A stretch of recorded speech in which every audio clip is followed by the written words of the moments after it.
കൃപയുടെ വാസസ്ഥലം കൃപാസനം, കൃപയുടെ വാസസ്ഥലം കൃപാസനം.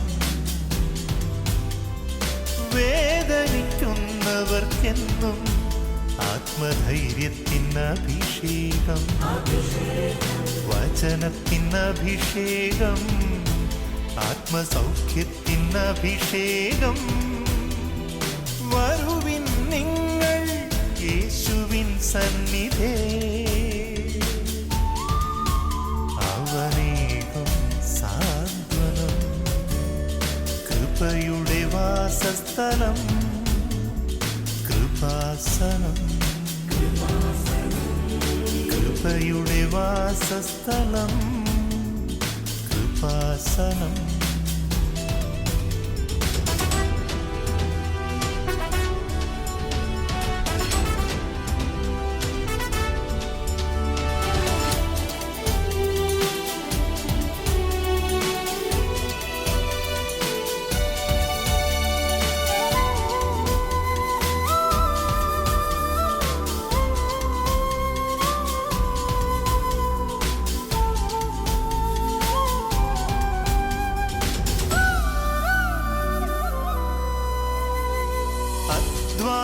ഭാരത്താലേ തളരുന്ന സോദരേ, സഹനത്തിരമാലയിൽ പതറാതെ മുന്നേറിടാ.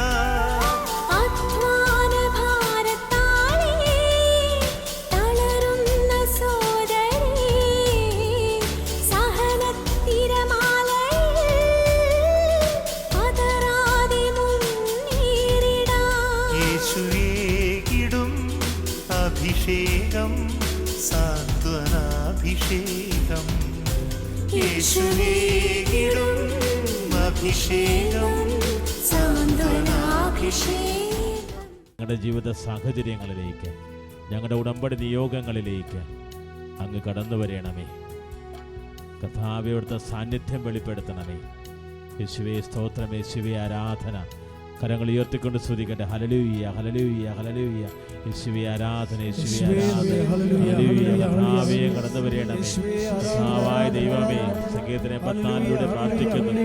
കുരുകിൽ പക്ഷി കർത്താവിന്റെ ബലിപീഠത്തിൽ കൂടും, മീവൽ പക്ഷി സംഗീതവും കണ്ടെത്തുന്നു. കർത്താവേ, എങ്കിൽ ഞങ്ങൾ ആശ്രയിക്കുകയാണ്. Hallelujah, hallelujah, hallelujah. കർത്താവേ, ഉടമ്പടിയെടുത്ത് പ്രാർത്ഥിച്ച ഓരോ മക്കളുടെ നിയോഗങ്ങളുടെ മേൽ നിറയണമേ. ഹല്ലേലൂയ. ശിരസ് നമിച്ച് പരിശുദ്ധ പരമ ദിവ്യകാരുണ്യ ഈശോയ്ക്ക് നേരവും ആരാധനയും സ്തുതിയും പുകഴ്ചയും ഉണ്ടായിരിക്കട്ടെ. പരിശുദ്ധ പരമ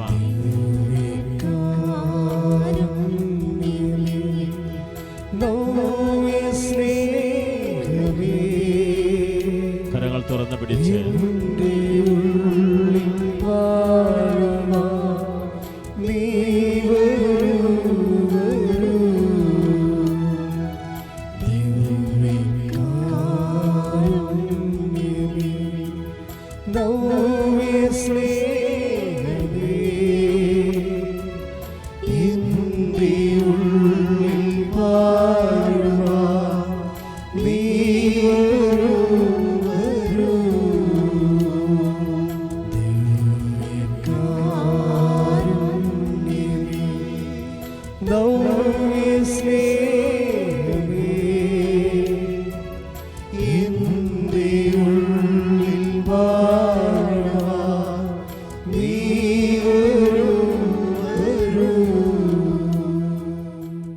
നിങ്ങളെ പ്രാർത്ഥിക്കുകയാണെന്ന് ദൈവത്തിന് തോന്നണ രീതിയിൽ വേണം ആരാധനകൾ കൂടാൻ. കാര്യം ആരാധന നടന്നുകൊണ്ടിരിക്കുന്ന സമയത്ത് ഞാൻ ഈ ദിവസങ്ങളിൽ വേറൊരു സാക്ഷ്യം കേട്ട്. അതായത് അവർ ആരാധനയെ പങ്കെടുത്തിട്ടേ ഇല്ല, കൃപാസനത്തിൽ വന്നിട്ടില്ല. പണ്ടെങ്ങോ ഞാൻ ചെയ്ത ഒരു ആരാധനയാണ്. പക്ഷെ ആ ആരാധനയുടെ സമയത്ത് അവിടെ വിളിച്ച് പറയുന്ന ഒരു സംഭവമുണ്ട്. കഴുത്തിൽ വ്രണം, മുഴ അപ്രത്യക്ഷമാകുന്നതായിട്ട് ആരാധനയെ വിളിച്ച് പറയും. ആ സമയത്ത് ഈ ചേച്ചി ഒന്നോ രണ്ടോ കൊല്ലം മുമ്പ് നടന്ന ആരാധനയാണ്. അവിടെയുള്ള എന്ത് ദർശനമാണ് ഈ പറയണത്. ആ സമയത്ത് ചേച്ചി അത് കേട്ടുകൊണ്ട് കഴുത്തിലെ മുഴയുള്ള ചേച്ചി കൈവച്ച് പ്രാർത്ഥിക്കുമ്പോൾ പിറ്റേ ദിവസം ആ മുഴ കാണാനില്ല. മുഴ കാണാനില്ല. അതെന്ന് വെച്ച് കഴിഞ്ഞാൽ എത്ര പഴയ ധ്യാനമാണെങ്കിലും നമ്മൾ അവിടെ പറയണ എന്താണ്, ദൈവവചനമല്ലേ പറയണത്. അപ്പം ആ ദൈവവചനമായത് കൊണ്ട് തന്നെ ഇതിന് പഴയതും പുതിയതും ഒന്നുമില്ല. അതെപ്പോഴും പുതിയത് തന്നെയായിരിക്കും. നമ്മൾ സങ്കീർത്തനങ്ങളൊക്കെ വായിക്കുന്ന പോലെ ഓരോ പ്രഭാതത്തിലും എനിക്ക് നിന്നോടുള്ള സ്നേഹം പുതിയതായതുപോലെ നീ കേൾക്കുന്ന വചനങ്ങളും ആ പുതിയ സ്നേഹത്തിൻ്റെ അനുഭവമാണ് നമുക്ക് നൽകുന്നത്. ഓരോ മനുഷ്യൻ്റെ വിശ്വാസത്തിലും കുറച്ച് വെളിച്ചവും കുറച്ച് ഇരുളും കിടക്കുന്നുണ്ട്. ഈ ഇരുളെന്ന് പറയണത് ആ വിഷയത്തിൽ നീ ദൈവത്തിലെ വിശ്വസിക്കുന്നില്ല. എന്താ കാര്യം? കുറേ കാലം നീ പ്രാർത്ഥിച്ചതാണ്. ഇപ്പം അയൽവാസികൾ തമ്മിലുള്ള വസ്തു തർക്കമാണെന്ന് വിചാരിച്ചോ. വസ്തു തർക്കം വർഷങ്ങളായി നിങ്ങളെ ഭിന്നതയിലാണ്. ആ ഫയൽ നീ ക്ലോസ് ചെയ്ത് എവിടെ? അവരോടും മിണ്ടണില്ല, ആ വിഷയം ദൈവത്തോടും മിണ്ടണില്ല. അപ്പോൾ നീ ആരായി മാറും? മൂകപ്പിശാസായി മാറും. കർത്താവിൻ്റെ ഒരു സ്വഭാവം എന്താണ്? മൂകപ്പിശാസിനെ അവൻ ബഹിഷ്കരിക്കും. അപ്പം കാര്യം ഒരു അതിർത്തി തർക്കം ഉണ്ടായി. എന്നിട്ട് അത് കുറേ നാൾ കോംപ്രമൈസൊക്കെ ചെയ്യാൻ വേണ്ടി ആൾക്കാരെ മധ്യസ്ഥന്മാരൊക്കെ വെച്ചു. നീയും കുറേ പ്രാർത്ഥിച്ചു. ഇപ്പോഴെന്താണ്? അതിനൊരു അനക്കമില്ല. അപ്പോൾ നീ എന്ത് ചെയ്ത്? ആ വിഷയം നീ വിട്ടു. ആരൊക്കെ വിട്ടു? ദൈവത്തിനിടയ്ക്കൊന്നും വിട്ടു. അയൽവാസിയോടും മിണ്ടാട്ടവും ഇല്ല. ആ വിഷയം ദൈവത്തോടും മിണ്ടാട്ടം ഇല്ല. ഇപ്പം രണ്ട് തരത്തിൽ നീ മിണ്ടണില്ല. ഒന്ന്, ആ വിഷയം നീ ദൈവത്തോട് മിണ്ടണില്ല. എന്താണ്? അത് ദൈവത്തിന് ശ്രദ്ധിക്കത്തില്ല, ദൈവത്തിന് പോലും ചെയ്യാൻ പറ്റത്തില്ല എന്ന് നിൻ്റെ അവബോധ മനസ്സ് നിനക്ക് തെറ്റായ ഉപദേശം നൽകിയിരിക്കുന്നു. അയൽവാസിയോട് നീ മിണ്ടാറേയില്ല ആ വിഷയം കാരണം.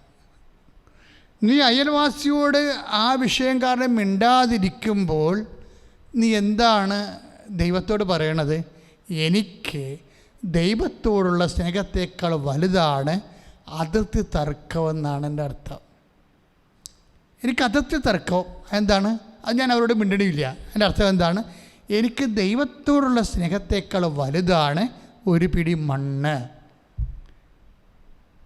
എനിക്ക് അല്ലെങ്കിൽ ഒരു പിടി മണ്ണ്, അല്ലെങ്കിൽ ഒരു സെൻറ്റ് മണ്ണെന്ന് വിചാരിച്ചു, ഭൂമിയെന്ന് വിചാരിച്ചു. അത് നീ അവരോട് മിണ്ടണില്ല, ആ ഒരു വിഷയത്തിൽ നീ കൊണ്ട് അവരോട് മിണ്ടണില്ല, സംസർഗമില്ല എന്നെങ്കിൽ നീ പറയാതെ പറയുന്ന വിഷയം എന്താണ്?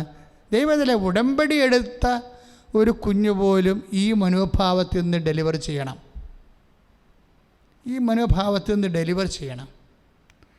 അത് ഈ രക്ഷപ്പെട്ട് പുറത്തു വരണം. എന്ന് വെച്ച് കഴിഞ്ഞാൽ നമുക്ക് ഒരു സെൻറ്റ് ഭൂമിയേക്കാൾ ദൈവത്തിൻ്റെ സ്നേഹത്തേക്കാൾ വലുതല്ല ഒരു സെൻറ്റ് ഭൂമി എന്ന് പറയണത്. അപ്പോൾ നമ്മൾ കർത്താവിനെ വിലപേശുകയാണ്. ഒരു സെൻറ്റ് ഭൂമി വെച്ച് കർത്താവിൻ്റെ വചനം നമ്മളെ വിലപേശി തൂക്കി നോക്കുകയാണ്. അതായത് ഇങ്ങനെ കുറേ ഇപ്പം നമ്മളെ ബന്ധനം അഴിക്കണം എന്നൊക്കെ പറഞ്ഞില്ലേ, സത്യസന്ധമായി കഴിഞ്ഞ ഈ സ്വഭാവത്തിൽ വന്നുപെട്ട ബന്ധനങ്ങളില്ലേ, അതാണ് ആദ്യം അഴിക്കേണ്ടത്. അല്ല എല്ലാവരെയും പിശാച് ബാധിച്ചിരിക്കണം എന്നുള്ള കാഴ്ചപ്പാടിൽ കാണുന്നവരെ കണ്ട് ബന്ധനം അഴിക്കണ പരിപാടിയൊന്നുമില്ല. ഓരോ മനുഷ്യൻ്റെ ഉള്ളിലും അറിയാത്ത ബന്ധനങ്ങൾ ഒത്തിരി കിടപ്പുണ്ട്.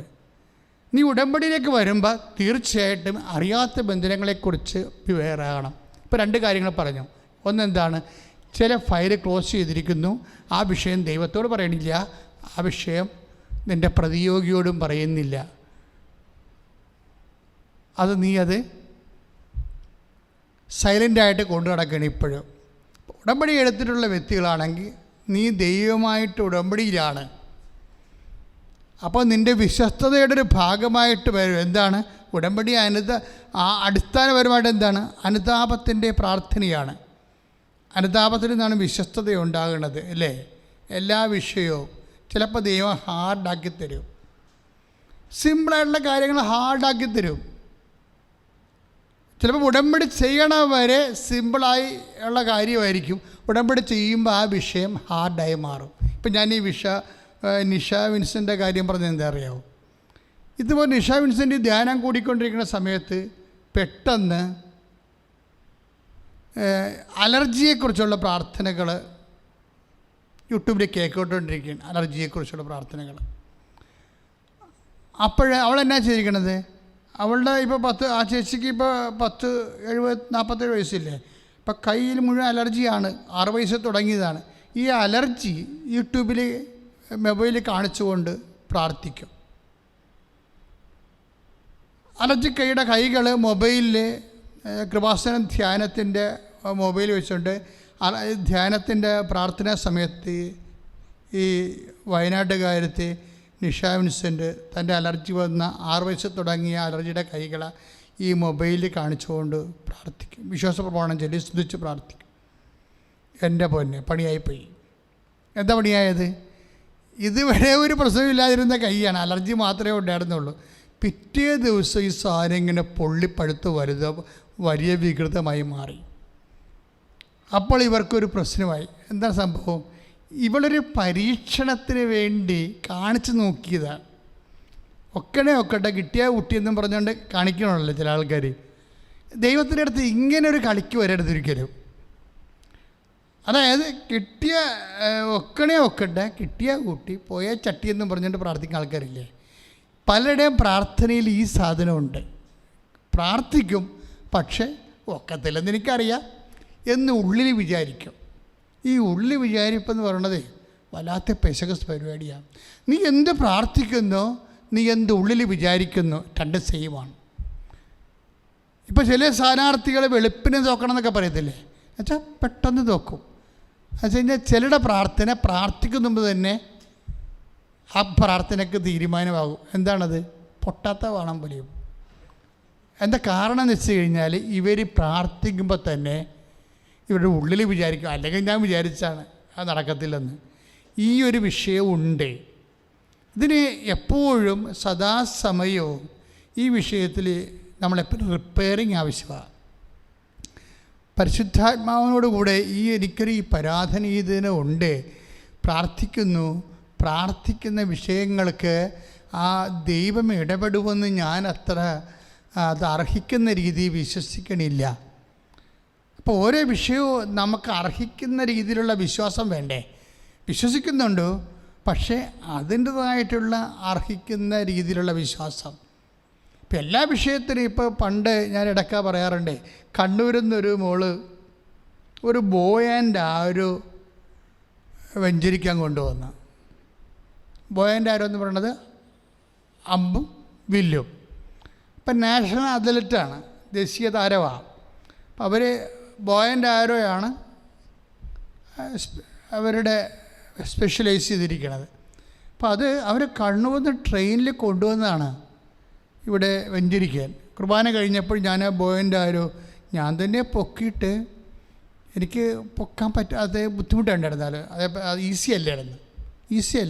അപ്പോൾ ഞാനിവിടുത്തെ ആ മോളെ കണ്ടപ്പോൾ അവർക്ക് എങ്ങനെയായാലും ഒരു 17 വയസ്സൊക്കെ കാണും. അത്ര എന്നെപ്പോലെ സ്കെൽറ്റ് ടൈപ്പാണ്. പക്ഷെ ഞാനൊരു കൊച്ചിങ്ങനെ ഇത് പൊക്കിയിട്ട് വേണ്ടേ ഇത് ഷൂട്ട് ചെയ്യാൻ. അപ്പോൾ ചിലപ്പോൾ എനിക്കറിയാം പ്രാക്ടീസ് കൊണ്ട് അത് ചെയ്യാൻ പറ്റുമെന്ന് വിചാരിക്കും. ഞാനിത് ബോയൻ്റെ വെഞ്ചരിച്ച് കൊടുത്തു. നാഷണലിൽ പോകണമെങ്കിൽ അതിൻ്റെ അർത്ഥം എന്താണ്? അവർ സ്റ്റേറ്റിൽ കിട്ടിയിട്ടല്ലേ അത് പോണത്. 3 കോടി ജനങ്ങളുടെ ഇടക്കുന്ന് അവർക്ക് ഒരു 1ാം സമ്മാനം കിട്ടിയിട്ടാണല്ലോ കൊച്ച് ദേശീയ മത്സരത്തിന് പോണത്. പക്ഷെ അവൾ പോയി കഴിഞ്ഞ സമയത്ത് എനിക്ക് മറ്റൊരു തരത്തിലുള്ള ചിന്തയാണ് വന്നത്. എന്താ കാര്യം? ബോയൻ്റെ ഞാനത് പിടിച്ച് എയ്യണമെങ്കിൽ മിക്കവാറും ഒരു 10 മീറ്റർ ചെന്ന് അത്രേ ഉള്ളൂ. പക്ഷേ ആ കുട്ടി അത് എയ്യുമ്പോൾ അത് ചിലപ്പോഴൊരു 30 മീറ്റർ പോകും. 30 മീറ്റർ പോയാൽ പറ്റത്തില്ല. അതിൻ്റെ ലക്ഷ്യത്തിൽ ചെന്നത് തറക്കണം.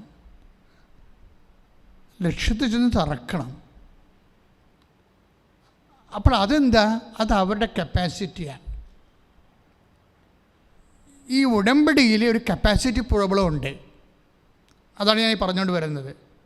നമ്മുടേത് ഉടമ്പടി ധ്യാനമാണല്ലോ. കാര്യം ഉടമ്പടി ചെയ്തവർക്കും ഉടമ്പടി പുതുക്കിയവർക്കുമാണ്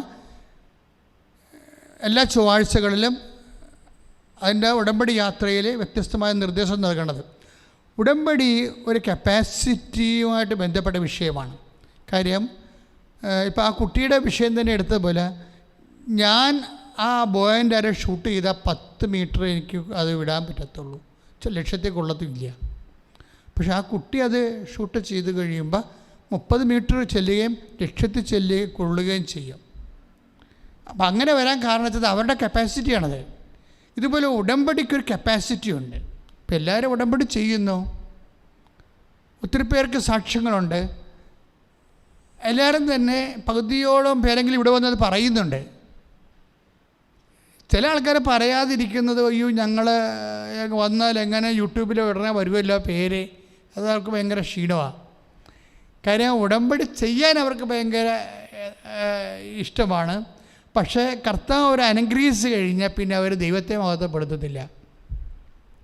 പിന്നെ അടുത്ത വിഷയം ഉണ്ടാകുമ്പോൾ വീണ്ടും വന്ന് അവർ ഉടമ്പടി ചെയ്യും, പക്ഷേ ദൈവം അനുഗ്രഹിച്ച ദൈവത്തെ മഹത്വപ്പെടുത്തത്തില്ല. എന്താ കാര്യം?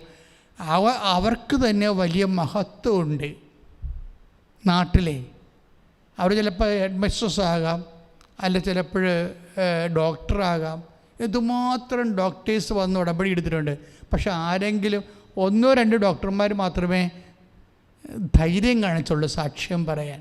അനുഭവം ഇല്ലാഞ്ഞിട്ടല്ല, ഉടമ്പടിക്ക് അനുഭവമില്ലേ പിന്നെ എന്തിന് അനുഭവം ഉണ്ടാകാനാ? പക്ഷേ എന്താ പ്രശ്നത്തിൽ അവർ തങ്ങളുടെ പേഷ്യൻ്റ് തങ്ങളുടെ ഹോസ്പിറ്റലിലൊക്കെ വർക്ക് ചെയ്യുമ്പോൾ ഇവിടെ വന്ന് സാക്ഷ്യം പറഞ്ഞിട്ട് യൂട്യൂബിൽ കണ്ടു കഴിഞ്ഞാൽ അപ്പോൾ അവരും ചോദിക്കത്തില്ലേ? കാര്യം ഇവർ ഭംഗിക്കെങ്കിലും ദൈവത്തെ നിഷേധിച്ച ആൾക്കാർ ആ കൂട്ടത്തിലുണ്ടാവും. ഭംഗിക്കെങ്കിലുമേ ഇപ്പോൾ നാട് വിടുമ്പോൾ നടുവേ ഓടണമെന്ന് പറഞ്ഞുകൊണ്ട് എവിടെയാണ് അവിടെ ചെല്ലുമ്പോൾ വിശ്വാസം ഇല്ലാത്തതാണ് അവിടെ ഒരു ക്രെഡിറ്റ് എങ്കിൽ വിശ്വാസം ഉള്ളവന് ഇല്ലാത്തതുപോലെ അവിടെ അനുഭവിക്കും അല്ല അഭിനയിക്കും. അത് വലിയൊരു ട്രാജഡിയാണ്. ആധ്യാത്മിക ജീവിതത്തിൻ്റെ ട്രാജഡികൾ. എന്തുകൊണ്ട് നിങ്ങൾ ഇങ്ങനെ ആയിപ്പോയി? എന്തുകൊണ്ട് നിങ്ങളെ ദൈവം തൊടുന്നില്ല? എന്തുകൊണ്ട് ദൈവം നിങ്ങളെ പെട്ടെന്ന് തൊടുന്നില്ല എന്നാണ് ഞാൻ പറയണത്. ഓരോരോ മനോഭാവങ്ങളാണ് ശരിക്കും. കാര്യം ചില കൂട്ടത്തിൽ അവിടെ ചെല്ലുമ്പോൾ ദൈവത്തെ അങ്ങനെ അംഗീകരിക്കണ ആൾക്കാരൊന്നും ആയിരിക്കത്തില്ല.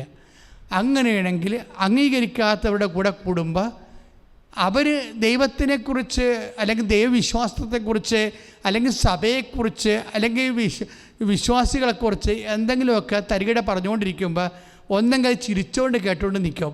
പലപ്പോഴും ഇതുപോലെയുള്ള വ്യക്തികളുടെ വിശ്വാസം, പല ആൾക്കാരുടെയും വിശ്വാസം തണുത്തു പോയത് എങ്ങനെയാണെന്ന് അറിയാമോ? വിശ്വാസം പ്രഖ്യാപിക്കാതെ പോയത് കൊണ്ടാണ്. നമുക്ക് വിശ്വാസം പ്രഖ്യാപിക്കാൻ കഴിഞ്ഞില്ലെങ്കിൽ, ഇപ്പോൾ വിശ്വാസം നമ്മൾ സ്വീകരിച്ചു, പക്ഷേ വിശ്വാസം നമുക്ക് പ്രഖ്യാപിക്കാൻ കഴിഞ്ഞില്ലെങ്കിൽ വിശ്വാസത്തിൽ വളരാൻ പറ്റത്തില്ല. കാര്യം അതുകൊണ്ടാണ് റോമ 4:20 പറയണത്, ദൈവത്തെ മഹത്വപ്പെടുത്തണം, എന്നിട്ട് വിശ്വാസത്തിൽ വളരണം. ശ്രദ്ധിക്കട്ടെ, ശ്രദ്ധിക്കട്ടെ. ഉയർത്തിക്കൊണ്ട് ദൈവമേ സമർപ്പിച്ച് പ്രാർത്ഥിക്കുന്നു. പ്രാർത്ഥിക്കുന്നു. Hallelujah, hallelujah, hallelujah, hallelujah, hallelujah, hallelujah, യേശുവേ ആരാധന, ഹല്ലേലൂയ, യേശുവേ ആരാധന, ഹല്ലേലൂയ, യേശുവേ ആരാധന, ഹല്ലേലൂയ, ഹല്ലേലൂയ, ഹല്ലേലൂയ, യേശുവേ ആരാധന.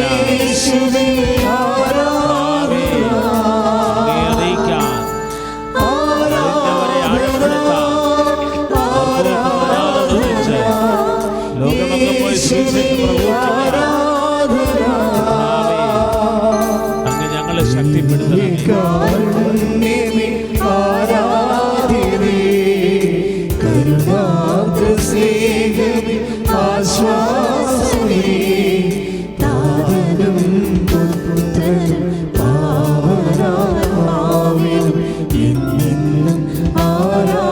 ചേർന്ന് പാടിക്കണ്ട.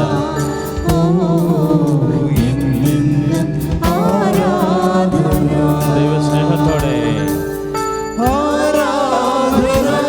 അഭിഷേകത്തോടെ യേശുവേ ആരാധിക്കുക.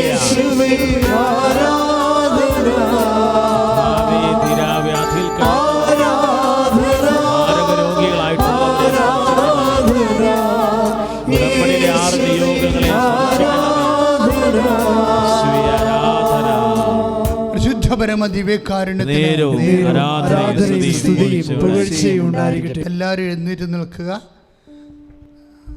സമാപന ആരാധനയും രോഗസൗഖ്യ പ്രാർത്ഥനയുടെ സമയമാണ്.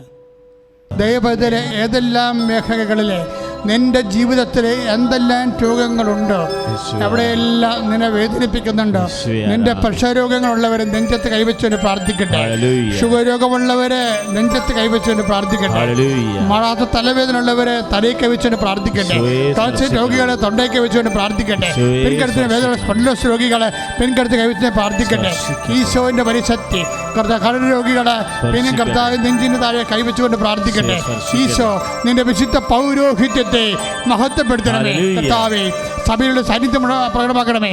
അമ്മേ ഈശോ സഭയുടെ സമയ കടികാരവുമായി കർത്താവെ ദുരിതത്തിലെ സമയ കടികാരവുമായി കൃപാസ്ഥാനത്താരെ പ്രത്യക്ഷപ്പെട്ട് അമ്മയുടെ മധ്യസ്ഥത്തില് അമ്മയെ മധ്യസ്ഥ നിർത്തിക്കൊണ്ട് ആയിരങ്ങൾ പതിനായിരങ്ങൾ ഈ ഓൺലൈനിൽ പ്രാർത്ഥിക്കുമ്പോഴേ അവർക്ക് വേണ്ടി പ്രാർത്ഥിക്കുന്ന ജോലിയില്ലാത്തവരെ, പരീക്ഷ ഒത്തു വരാത്തവരെ, പരീക്ഷ ജയിക്കാത്തവരെ, കർത്താവെ പരീക്ഷയ്ക്ക് പരാജയപ്പെട്ടു പോയവരെ, അതിന്റെ പേര് പണം നഷ്ടപ്പെട്ടു പോയവരെ, ജോലി നഷ്ടപ്പെട്ടു പോയവരെ, ജോലി പറഞ്ഞയക്കപ്പെട്ടവരെ, നാട് വിട്ടു പോയവരെ, നാട്ടിലേക്ക് പറഞ്ഞു വിട്ടേക്കപ്പെട്ടവരെ, അയക്കപ്പെട്ടവരെ, തിരിച്ചു പോകാൻ പറ്റാത്തവരെ, യേശുവേ യേശുവേ അകലങ്ങളോട് താമസിക്കുന്നവരെ, അവർക്ക് വീടില്ലാത്തവരെ, വലിയ വാടക കൊടുത്തു കർത്താവേ സാമ്പത്തിക കടങ്ങളിലേക്ക് എത്തിച്ചെന്നവരെ, ഭാര്യയുടെ ജീവിത പങ്കൽ ആടുകൾ തൂക്കി കർത്താവേ നഷ്ടപ്പെട്ടു പോയവരെ എല്ലാം ഇപ്പോൾ ഏറ്റെടുക്കണമേ.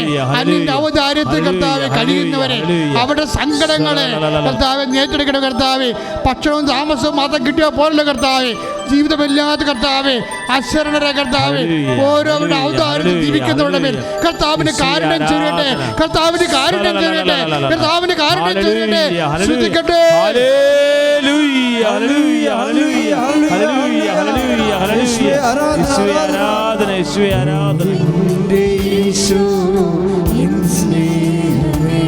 ചേർന്ന് പാടാം.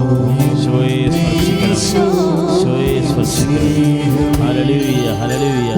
ഈശോയെ ആരാധന, ഈശോയെ ആരാധന, ഈശോയെ ആരാധന, ഈശോയെ ആരാധന, ഈശോയെ ആരാധന, ഈശോയെ ആരാധന. ആരാധന ആരാധിക്കുക. ദൈവത്തിന്റെ സാന്നിധ്യം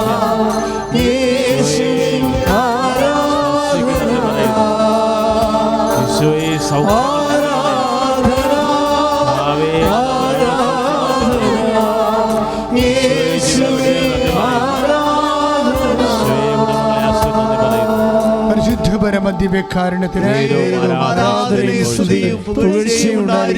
പ്രിയമുള്ളവരെ, ഇപ്പോഴ് ദൈവത്തിൻ്റെ വലിയ കൃപകൾ നമ്മളിലേക്ക് വസിക്കുന്ന സമയമാണ്.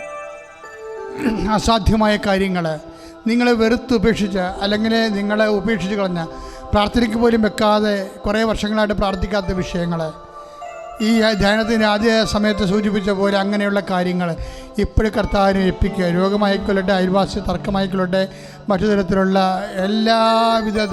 തരത്തിലുള്ള വിഷമതകളായിക്കോട്ടെ, ഇപ്പോൾ സമർപ്പിക്കട്ടെ. ഇനി പ്രാർത്ഥിക്കണില്ല ആ വിഷയത്തിൽ, ഇനിയായി മുന്നോട്ടില്ല, എങ്ങനെയും ചത്താൽ മതി എന്നൊക്കെ ചിന്ത നിരാശപ്പെട്ടിരിക്കുന്നവർ ആ വിഷയങ്ങൾ കർത്താവിന് സമർപ്പിക്കട്ടെ. നിനക്ക് എന്തെങ്കിലും കാര്യത്തിൽ കർത്താവ് നിൻ്റെ വിഷയത്തിൽ ലാഗ് ചെയ്യുന്നത് നിനക്ക് തോന്നിയാൽ നീ ഓർക്കണം, വൈകുന്നവരുടെ സുവിശേഷം എന്ന് പറഞ്ഞിരിക്കുന്നത് മുഴുവനും കർത്താവ് വൈകിയെങ്കിൽ അതിനൊരു കാരണം കർത്താവിനുണ്ട്. എന്താ കർത്താവിൻ്റെ കാര്യം? സത്യമായും അവൻ ദൈവപുത്രനാണെന്ന് മർക്കോസിൻ്റെ സുവിശേഷം നമ്മൾ വായിച്ചതാണ്. എന്താണ് അപ്പം വർദ്ധിപ്പിച്ചതിൻ്റെ ആ പൊരുളെന്താണെന്ന് അവർ അറിഞ്ഞില്ല എന്ന്. അപ്പം വർദ്ധിപ്പിച്ചതിൻ്റെ പൊരുളെന്താണെന്ന് നമുക്കറിയാം. കർത്താവ് യേശുക്രിസ്തു അവൻ്റെ മാനുഷികമായ അമാനുഷികമായ ശക്തിയല്ല, മറിച്ച് എന്താണ്? അവൻ ദൈവപുത്രനാണെന്നുള്ളതാണ് അതിൻ്റെ സത്യം. നിൻ്റെ ദൈവത്തിലെ നിൻ്റെ വിഷയം എന്തെങ്കിലും തരത്തിൽ കർത്താവ് നിനക്ക് ലാഗ് ചെയ്യണമെന്ന് തോന്നിയാൽ യേശുക്രിസ്തു എന്നെ ദൈവപുത്രനായിട്ട് സ്വീകരിക്കുന്നതിന് വേണ്ടി അത് നിന്നെ കർത്താവ് സ്വീകരിക്കുകയാണ്, നിത്യതയ്ക്ക് വേണ്ടി നിന്നെ ഒരുക്കുകയാണ്. അത് കർത്താവ് അഡ്വാൻസിന് വാങ്ങിക്കണം എന്നുള്ള ബോധം നിനക്കുണ്ടാവണം. അതുകൊണ്ട് കർത്താവ് ജീവിക്കാൻ. അപ്പോൾ പൗലോസ് പറയും, ഒരു മനുഷ്യൻ ഉടുക്കാനും ഉറങ്ങാനും ഉണ്ണാനും ഉണ്ടെങ്കിൽ അതുകൊണ്ട് തൃപ്തിപ്പെടണമെന്ന് പറഞ്ഞാൽ അങ്ങനെ പറഞ്ഞിട്ടുണ്ടെങ്കിൽ ഒരു ബെയർ മിനിമം നിനക്ക് കർത്താവ് തരുന്നുണ്ടെങ്കിൽ വേറെ ഒന്നിനെക്കുറിച്ച് തർക്കനോ ആഗ്രഹപ്പെടേണ്ട, പ്രാർത്ഥിച്ചാൽ മാത്രം മതി. അതിൻ്റെ സമയമാകുമ്പോഴേ കർത്താവ് നിനക്ക് നീക്കിയിരിപ്പ് തരും. ശ്രദ്ധിക്കട്ടെ. യേശുവേ ആരാധന. ഹല്ലേലൂയ ഹല്ലേലൂയ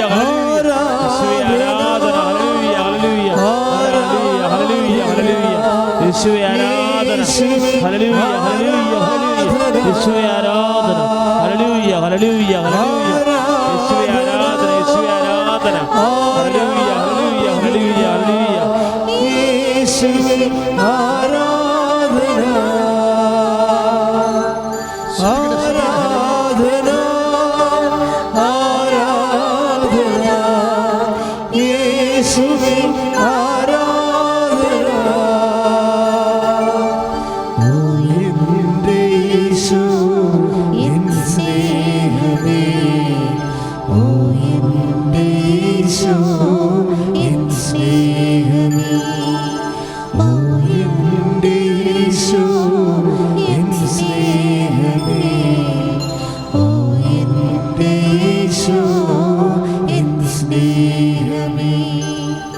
ആരാധന ആരാധന യേശുവേ ആരാധന ആരാധന ആരാധന യേശുവേ ആരാധന. ഇപ്പോഴേ അലക്സാണ്ടർ ശുശ്രൂഷയിൽ ആശീർവാദം നൽകുന്നു. ദിവ്യകാരുണ്യ ഈശോ നമ്മളെ ആശീർവദിക്കാൻ പോവുകയാണ്. ഇരുകരങ്ങളും ദൈവത്തിരുസന്നിധിയിലേക്ക് ഉയർത്താം. മർക്കോസ് 6:35 ശിഷ്യന്മാർ അവൻ്റെ അടുത്ത് പറഞ്ഞു, ഇതൊരു വിജനപ്രദേശമാണല്ലോ, സമയവും വൈകിയിരിക്കുന്നു. ഇരുകരങ്ങളും ദൈവത്തിരുസന്നിധിയിലേക്ക് ഉയർത്തിപ്പിടിച്ചുകൊണ്ട് അതിശക്തമായിട്ട് നമുക്ക് ശ്രദ്ധിക്കാം. നമ്മുടെ ജീവിതയാത്രയിലുണ്ടാകുന്ന വിജനപ്രദേശങ്ങൾ, എല്ലാവരും തിരസ്കരിക്കപ്പെടുന്ന അവസ്ഥകൾ, രോഗങ്ങൾ നമ്മളെ വേട്ടയാടുമ്പോൾ, ദുരിതങ്ങൾ നമ്മളെ വേട്ടയാടുമ്പോൾ, ഇതാ ദൈവം നിൻ്റെ കൂടെയുണ്ടെന്ന ബോധ്യം, ഇതാ ദൈവം കൂടെയുണ്ടെന്ന ബോധ്യം, ഇതാ ഉടമ്പടിയെടുത്ത ഓരോ മക്കളെയും ഈ ശുശ്രൂഷ ലോകത്തിൻ്റെ നാനാഭാഗങ്ങളിൽ നിന്ന് കണ്ട് പ്രാർത്ഥിക്കുന്ന മക്കളെയും ഇതാ ഈശോ ആശീർവദിക്കുകയാണ്. അവരുടെ കുടുംബങ്ങളെ ആശീർവദിക്കുകയാണ്, അവരുടെ ജീവിത മേഖലയെ ആശീർവദിക്കുകയാണ്. ഓൺലൈൻ ഉടമ്പടി എടുത്ത് പ്രാർത്ഥിക്കുന്ന മക്കൾ, ലൈറ്റ് അക്കാദമി പ്രയർ റിക്വസ്റ്റ് പ്രാർത്ഥിക്കുന്ന മക്കൾ, OET IELTS എക്സാം എഴുതുന്ന മക്കൾ, നൈപുണ്യ പരീക്ഷകൾ, യോഗ്യതാ പരീക്ഷകൾ എഴുതുന്ന മക്കൾ, മാരക രോഗികളായിട്ടുള്ളവരെ അനേകായിരങ്ങൾ ബഹുമാനോട് ജോസഫ്